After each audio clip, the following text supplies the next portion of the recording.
तो अगर आप ऐसा क्लिनिक ज्वाइन करते हो जहाँ पर वो डॉक्टर सुबह जाता है या वो शिफ्ट में काम करता है, तो सबसे बेस्ट क्लिनिक मैं उसी को ही मानूँगा। तो इंस्टाग्राम पे काफ़ी सारे डेंटिस्ट भाइयों के मैसेज आए और उनका सबका सेम सवाल था कि सर, हमने अपनी डेंटिस्ट्री तो कंप्लीट कर ली है लेकिन हमें डेंटिस्ट्री का काम नहीं आता, अब हम काम कहाँ से सीखें। तो दिस इज़ डॉक्टर सुनील और इस वीडियो में आपके मैं इसी सवाल का जवाब देने वाला हूँ। हियर वी गो।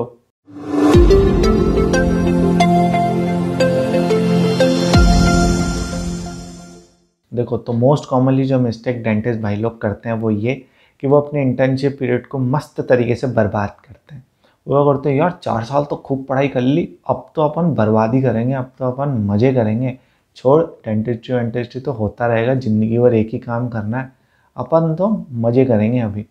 ठीक है, एक टाइप के लोग तो ये होते हैं जो मज़े के फेज़ में होते हैं, भाई हमें तो मज़े करने।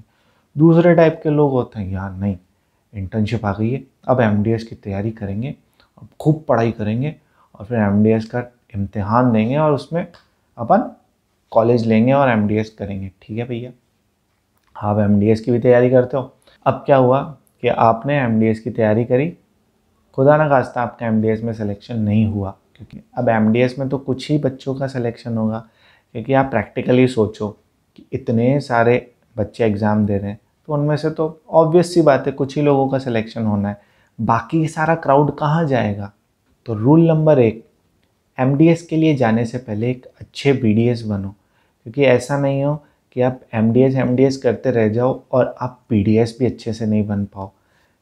तो बेसिक आपको नॉलेज होनी चाहिए बीडीएस की, कि आपको पता होना चाहिए कि रेस्टोरेशन कैसे किया जाता है, आरसीडी कैसे की जाती है, एक्सट्रैक्शन कैसे किया जाता है, बेसिक। मैं एडवांस की बात नहीं कर रहा, मैं ये नहीं कह रहा कि आप जाते इम्पैक्टेड टीथ निकालने लग जाओ। ये कह रहा हूँ कि आपको एटलीस्ट बेसिक काम तो आना चाहिए।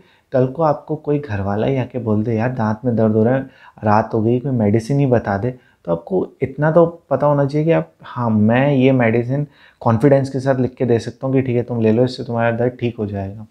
एटलीस्ट इतना तो तुम्हें आना चाहिए। मैं काफ़ी सारे बीडीएस लोगों को देखता हूँ यार, उनका तो मतलब हालात बड़े गंभीर हो रखे हैं। तो अब क्या हुआ कि आपने इंटर्नशिप का पीरियड बर्बाद कर दिया। ठीक है, आपको काम नहीं आता, या आपने इंटर्नशिप में भी मेहनत करी, आपको पेशेंट नहीं मिले, या फिर आप में कॉन्फिडेंस नहीं आया, आपने अपनी पूरी मेहनत करी इंटर्नशिप में, फिर भी आपको कहीं ना कहीं लगता है कि आपको और काम सीखना चाहिए। तो अब आपको कहाँ जाना चाहिए, इस बारे में मैं आपको बताऊँगा। तो नंबर 1 जो जगह है, जो मेरी फेवरेट है, जहाँ पे मैं सबको रिकमेंड करता हूँ, वो ये है कि आप किसी गवर्नमेंट डॉक्टर को पकड़ो। गवर्नमेंट डॉक्टर को पकड़ने का रीज़न ये है कि गवर्नमेंट डॉक्टर सुबह जाता है जॉब पे, शाम को क्लिनिक संभाल सकता है। तो सुबह का जो उसका स्लॉट होता है ना, उस टाइम पे वो क्लिनिक पे नहीं होते हैं। तो उनको कोई ऐसा पर्सन चाहिए जो उनकी पूरी रिस्पॉन्सिबिलिटी संभाले, उनकी जगह पर वहाँ पर बैठे, उनका रिप्रेजेंटेटिव बन के। तो अगर आप ऐसा क्लिनिक ज्वाइन करते हो जहाँ पर वो डॉक्टर सुबह जाता है या वो शिफ्ट में काम करता है, तो सबसे बेस्ट क्लिनिक मैं उसी को ही मानूँगा। आप उनका क्लिनिक ज्वाइन करो, सुबह की शिफ्ट में बैठो, आपको समझ में आएंगी चीज़ें कि पेशेंट से कैसे बात की जाती है, पेशेंट को कैसे कन्विंस किया जाता है, क्या क्या ट्रीटमेंट ऑप्शन होते हैं, कैसे उसको होल्ड पे रखा जाता है। ये सारी जो चीज़ें हैं ना, ये आपको क्लिनिक, जब आप खुद का इंडिविजुअल क्लिनिक खोलोगे ना, तब काम आएंगी। ये चीज़ किसी भी कॉलेज में नहीं सिखाई जाती है। तो ये चीज़ आप वहाँ पर बहुत अच्छे से सीख सकते हो। साथ में जब इवनिंग शिफ्ट में वो पेशेंट दोबारा लौट कर आता है, तब आप अपने उस डॉक्टर को देखते हो जिसको आपने ज्वाइन किया है, कि वो उस ट्रीटमेंट प्लान में क्या चेंज कर रहा है, जो ट्रीटमेंट प्लान आपने बताया है।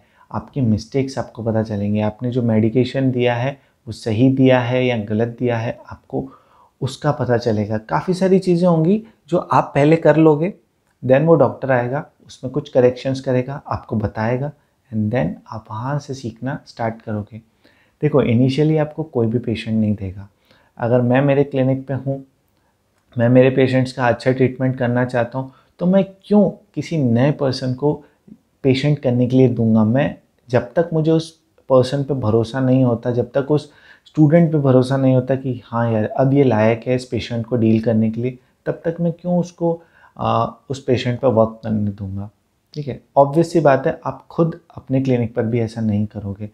तो जाहिर सी बात है वो डॉक्टर भी ऐसा क्यों करेगा। तो धीरे धीरे बट आप वहाँ पे बाकी क्लिनिक के कंपैरिजन में ज़्यादा सीखोगे। और एक और चीज़ यहाँ पे, जब हम किसी नए क्लिनिक पर काम सीखने जाते हैं और वो डॉक्टर सामने बैठा रहता है, वो हमारे एक्शंस को नोट कर रहा होता है, तो हम थोड़े से डर जाते हैं कि यार ये डॉक्टर हमें बार बार देख रहा है, कहीं हम कुछ गलती तो नहीं कर रहे।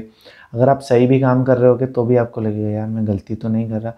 लेकिन जब वो डॉक्टर शिफ्ट में जाता है, पूरा क्लिनिक आपके पास है, तो इस चीज़ से आप फ्री हो जाते हो। ठीक है यार, अब कोई मेरे को देखने वाला नहीं है, मैं जो करूँगा मेरी तरफ से बेस्ट करूँगा। वहाँ पे आप बुक्स लेके जाते हो, वहाँ पे आप पढ़ते हो, वहाँ पे आपको काफ़ी अच्छी नॉलेज मिलती है। तो इसलिए मेरे को जो सबसे अच्छा प्लेस लगता है वो होता है गवर्नमेंट डॉक्टर का। आप उसको ज्वाइन करो, आपको काफ़ी अच्छा काम सीखने को मिलेगा। या ऐसा डॉक्टर जो किसी कॉलेज में पढ़ाता हो, ठीक है, जिसका मॉर्निंग टाइम जो है क्लिनिक का वो बिल्कुल फ्री हो और उसको कोई पर्सन चाहिए हो जिसको वो बिठाना चाहता हो, तो ऐसा डॉक्टर आप पकड़ो और उसको ज्वाइन करो। बिलीव मी, आपको बहुत मज़ा आएगा उस क्लिनिक पे। सेकंड कैटेगरी, आप सेम कॉलेज ज्वाइन कर सकते हो जहाँ से आप पास आउट हो, ठीक है। एज एन इंटर्न आप वापस उस कॉलेज को ज्वाइन कर सकते हो सकता है कि वो कॉलेज आपको सैलरी भी दे, ठीक है। मैं गवर्नमेंट कॉलेज की बात नहीं कर रहा, गवर्नमेंट कॉलेज से पास आउट को वही कॉलेज वापस नहीं रखता है। लेकिन आप प्राइवेट कॉलेज से अगर पास आउट हुए हो तो आप सेम कॉलेज में जाकर जॉब के लिए अप्लाई कर सकते हो सकता है आपको पेड जॉब मिले, हो सकता है आपको पेमेंट भी ना मिले। देखो, अगर आपको बिल्कुल भी काम नहीं आता ना, तो आप पेड जॉब के पीछे मत भागना, क्योंकि पैसे आपको नहीं मिलने वाले हैं। थर्ड जो चीज़ होती है वो होती है ऑब्जर्वरशिप या फिर नॉन पेड जेआरशिप।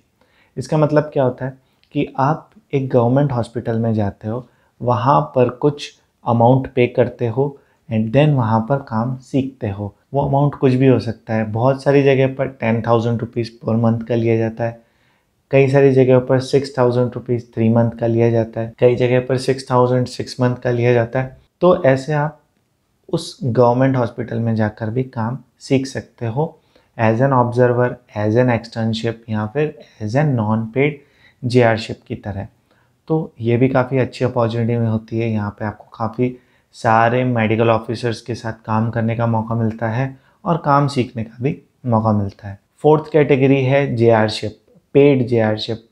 काफ़ी सारे गवर्नमेंट हॉस्पिटल्स के अंदर पेड जेआरशिप भी मिलती है। पेड जेआरशिप जहाँ पर आपको मंथली के 60,000 रुपीज़ तक मिल सकते हैं। ओ माय गॉड, 60,000 की जॉब, साथ में काम भी सीखने को मिल रहा है। लेकिन ये इतना इजीली नहीं मिलती है, ठीक। देखिए, आपको पता है कि आप जिस देश में रहते हो वहाँ पर काफ़ी सारी चीज़ें अप्रोच से चलती हैं। तो मेरे काफ़ी सारे दोस्त हैं जिनको मैंने देखा है अप्रोच लगाकर जो बैठे हैं। तो इसके बारे में मैं ज़्यादा इस सोशल प्लेटफॉर्म पे बताऊंगा नहीं, क्योंकि ये सही नहीं है, बट ऐसा भी होता है। लास्ट एंड फाइनल, अगर आपको कुछ भी नहीं मिलता है तो आप एक अपने पड़ोस का क्लिनिक ज्वाइन कर लेते हो, या कहीं पे भी जो क्लिनिक आपको मिलता है, भले वहाँ पर पेशेंट कम आते हैं, आप उसको ज्वाइन कर लेते हो, तो भी आप वहाँ पे काम सीख सकते हो एज एन ऑब्जर्वर। लेकिन मैं यहाँ पर आपको एक ही चीज़ सजेस्ट करूँगा कि आपको जो भी मिले काम सीखो। बेसिक बीडीएस जितना काम तो आपको आना ही चाहिए अगर आप एक बीडीएस हो तो, क्योंकि मैंने भी काफ़ी सारे क्लिनिक्स के धक्के खाए हैं, काफ़ी सारे क्लिनिक्स पे सक्शन पकड़े हैं। और सही बता रहा हूँ, जितना काम आपको एयरोटर नहीं सिखा सकता ना, उससे कहीं ज़्यादा काम आपको सक्शन सिखा सकता है। ये बात आप तभी समझ पाओगे जब आप काम सीखने जाओगे। तो यही था आज का हमारा वीडियो। आई होप आपको ये चीज़ हेल्पफुल लगी हो। This is doctor Sunil signing off.